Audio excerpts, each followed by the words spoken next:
I'm still riding the wave, man. I'm I still see riding the it. wave. You know what I mean? Can't wait till Friday for the parade, man. We all ready for it. I got my cigar. We got our rings. Everybody, they ain't got their ring, but all the people that won in 2008 gonna have their rings. We gonna just enjoy it, enjoy the city. That's funny. I was By going the to way. ask. We asked Uncle Dan, Eddie, if you were heading up to the parade. We didn't know if you were going or not. So you will be on the streets of Boston on Friday. Yeah, ain't no question. And shout out to Uncle Dan and Terror Squad, everybody in the building. You know what I mean? My family. There it is. All right, let's hit a couple things from this series. First of all, Eddie, what do you say to the people? And I see a lot of them out there who said, "Hey, they had an easy ride to the finals, and then they beat the Mavericks." But everyone was banged up. The Heat were banged up. The Cavs were banged up. The Pacers were banged up. What do you say to people who are essentially saying this thing deserves an asterisk in some sense? What are those basketball people, or are those just people that's outside just talking? So I would say mostly fans on Twitter. so okay, so we don't listen to that. That's called peripheral interference, peripheral noise, and we don't listen to that because if you were in the game of basketball, you understand how hard it is to win, regardless. Yeah. And injuries is part of it. Nobody said anything about last year when Jayson Tatum rolled his ankle in Game 7. That's why we lost. You know what I mean? No, they just Yep. said Miami Heat won and they advanced. You can't help who's in front of you or the health of the other opponent. You can't help that. Or get healthy. You know what I mean? Which we didn't have Porzingis for a duration of these Yep. playoffs. So it wasn't like we was just 100% healthy all the way through. We were missing a 20-point score. And you've seen the difference he made when he was on the court in the NBA finals as opposed to not being on the court. So to those people that want to say it's an easy path, it's never easy winning a championship. Did we get lucky? And what do they say in sports? To win a championship, you got to be good and you got to be lucky. And we had both of them. Yeah, and talk about matchup nightmares with Porzingis. They didn't know what to do with him. Uh, Eddie, headed into the series, I heard a lot of people say that the Mavericks had the best player in Luka Doncic. I think now you're hearing people say maybe they had the third best player behind Jaylen and Jayson. What did you see? Because I know you were right there. You were watching this series very closely.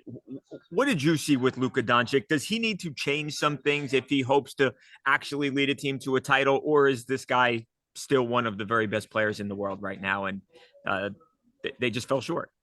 He's one of the best players in the world right now. He can score if any from anywhere. He Yeah. could get to his spot. He has the size. He has the strength. The one thing he's lacking is conditioning. And once he gets championship conditioning, and maybe this is what it took for him to say, I need to refocus. Because if you ever realize all of the great ones, they get right there, they get close, keep getting close, they keep getting close, and then they lose, and then there's something that switches. With Jayson Tatum, it was being a little bit more efficient, being able to read the game in different ways and affect winning in different ways, except just scoring. Right now, Luka Doncic is just a scorer, one of the best that we've ever seen. But on the other end, he could get attacked. And in those other series, they were able to hide him. They could hide him. But in this series, he couldn't hide. And so exerting all that energy on the offensive end and then turning around and trying to exert more energy on the defensive end to keep another team from scoring, it wore him down. So if he gets in better condition, man, I'm a believer in Luka Doncic. I think he could play. You know what I mean? I don't think he could play. I know he could play. It's just a matter of can he sustain that high level of effort throughout a 48-minute or however long it takes to win that game. And I think that was the difference. He just wasn't able to sustain on both sides of the ball. Like he exerted energy on the offense, but he tried to have to save it on the defense. And with the Celtics, you couldn't do that because we could attack you from everywhere. Eddie, I know you have a lot of love for the city of Boston, for the whole New England area. What did you make of the treatment of Kyrie Irving? We know that he's not popular in Boston now. A lot of anger towards him. Did you think some of the treatment, like the blow up doll with his face on it and then beating it up outside the stadium, did any of that stuff go too far, or were you cool with the reception Kyrie Irving got as he came into town? Well, the fans are going to do what the fans do, but I seen Kyrie's dad, and no matter what, he rated a successful young man. Think Yes, sir. about what this young man has done. You might not agree with his opinions, you might not agree with how he goes about doing his things, but this young man went to college, right? Went to Duke, got a scholarship, played college for free, then was the number one pick in the NBA draft. and he's an NBA champion. Yeah. A perennial all-star, always an all-star, one of the best players in the league. Everybody talks about probably the best handle that we've ever seen, one of the best finishers that we've ever seen in the game. So he's a success story. But you're gonna feel that wrath from the Boston Celtics fans. Does that mean that he's not who he is? No, that doesn't mean that's not who he is. I still think that he is a great young man. He has his opinion. He has a family, and that's where it lies. He's a great basketball player. Whatever he wants to do and believe in off the court. I mean, it's the same way they do in Aaron Rodgers, right? They want to blow everything, but at the end of the day, these guys are success stories. They're a very small percent of the people of the population of this world that's ever been able to achieve their goal and actually make a lot of money and change not only their family, but a lot of people, generational wealth. Yeah. So that's a success story. Yeah, absolutely. I know a lot of people have been posing this like dream matchup. If your team from 07-08, you had a bunch of great players. I mean, Rondo. I mean, we win. Garnett. We win. You all win? We win. Why? Explain why you win.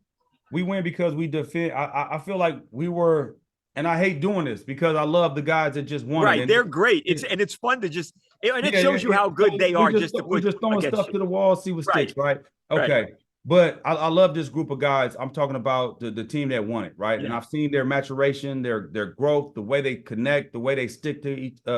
They are believe in one another. Yeah. So I hate to do it, but I feel like we beat them. We're not going to allow them to shoot all them things. We're going to run them off the threes, and we just. I feel like defensively, I feel like we were a better team defensively. Yeah. Now offensively, because of the threes and the way the game is played now. Yeah, I'll give them the edge to that, but we're going to knock that down. We're going to make it a drag-out game. And if it's a close game, I'm putting the ball in Paul Pierce's hands, and I feel like he's going to deliver every single time. But don't get it twisted. No. I love this team. This is no mix-up of one to the other. We battling. Right. No, I love this team that just won it. You know what I mean? I see what they do. I see what year in and year out, what they've accomplished and how they've been going about their business. But I'm never going against myself. So I'm on that team. Yeah. We on this side. You got to pick a side. I'm picking that side. You feel me? I absolutely do. Two quick ones for you before I let you go, Eddie. Headed into next year now, you look at the odds. I know we're already talking about next year, but you look at the odds. The Celtics are clearly, if not the favorites to repeat, they are one of the two or three teams that are expected to contend for a title again next year. How do you feel like the team is set up as you go into next season with some of the moves? The roster will look a little bit different.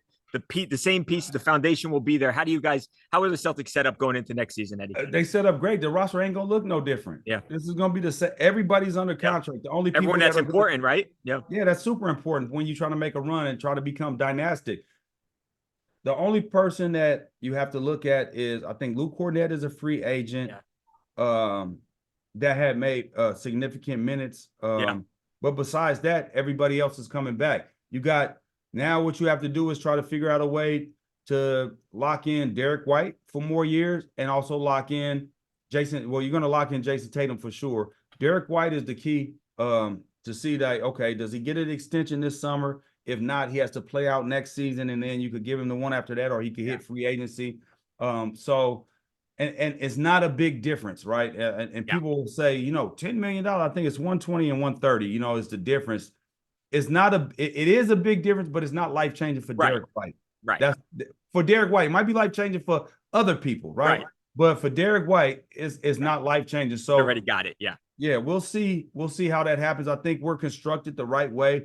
And it starts from the ownership, goes down to upper management, goes to Brad Stevens, everything that he's done phenomenally.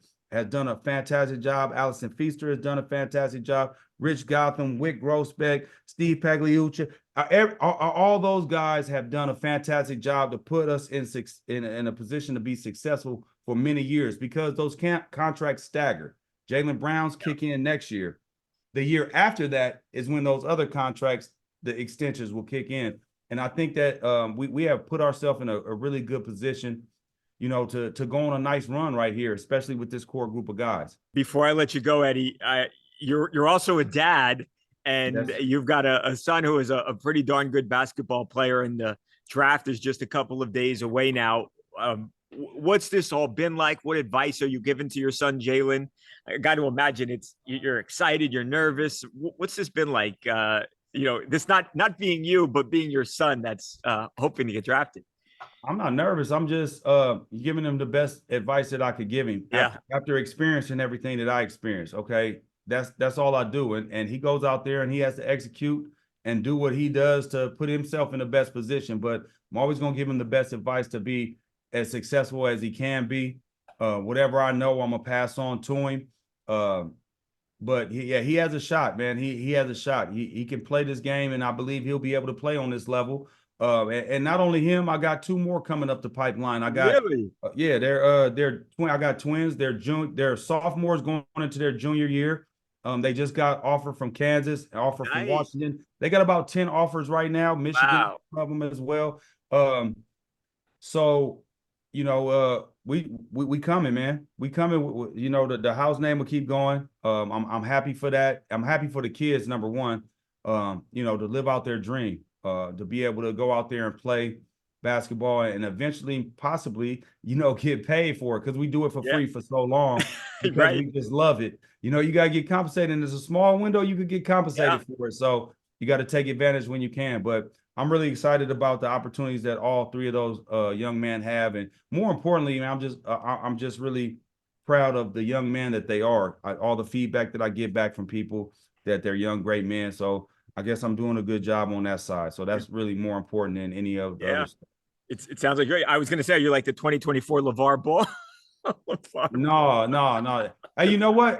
Yes, I am, because you raising young men to do what they want to do, to dream and attack that dream. So it hadn't turned out so bad, has it? You know what? LeVar Ball, I think he gets a bad rap because he is exactly who he's supposed to be. Right. He's himself. He has kids that he believes in, and he supports them to the end. There's nothing wrong with that. At being a father, a lot of people, instead of trying to poke holes in what he's doing, they should look at that and lean into that, because a lot of these kids feel like they're not supported. One thing I could say to his kids, and I know for sure my kids don't feel that they're not supported by their family. Talk to Eddie, a GM or someone in the front office out there who's thinking about drafting your son. Jaylen, obviously, we'll deal with the other boys when they get a little bit closer to the draft. But what would you say to anybody out there who's saying, "Hey, I like Eddie House's kid. His dad was an NBA player. What's the pitch to bring Eddie aboard?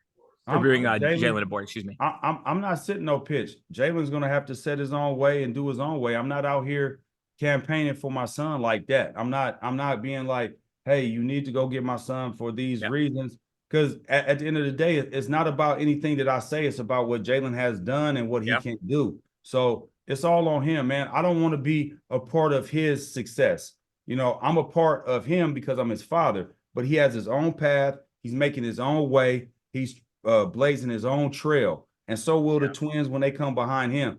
I'm just here to support them. And that's really what it is. I'm not going to let them get, fucked over. Right. You know what I'm saying? But I'm not going to be over the top and being in anybody's way and always in people's faces. That's not who I want to be. And I'm not that. And that's not how I want anybody to perceive how they got anything. So anything that these young men receive, believe me, it's off of their hard work and all the work that they put in. Believe me, they're always in the gym. They're always putting in that work. But I'm not going to let nobody fuck them over at the same time. Well, obviously, we wish Jaylen the best of luck when the draft rolls around. Man, Eddie, have fun on Friday at the parade, bro. Enjoy it. Out. Look at that. That is a real deal Emmy award, too, isn't it?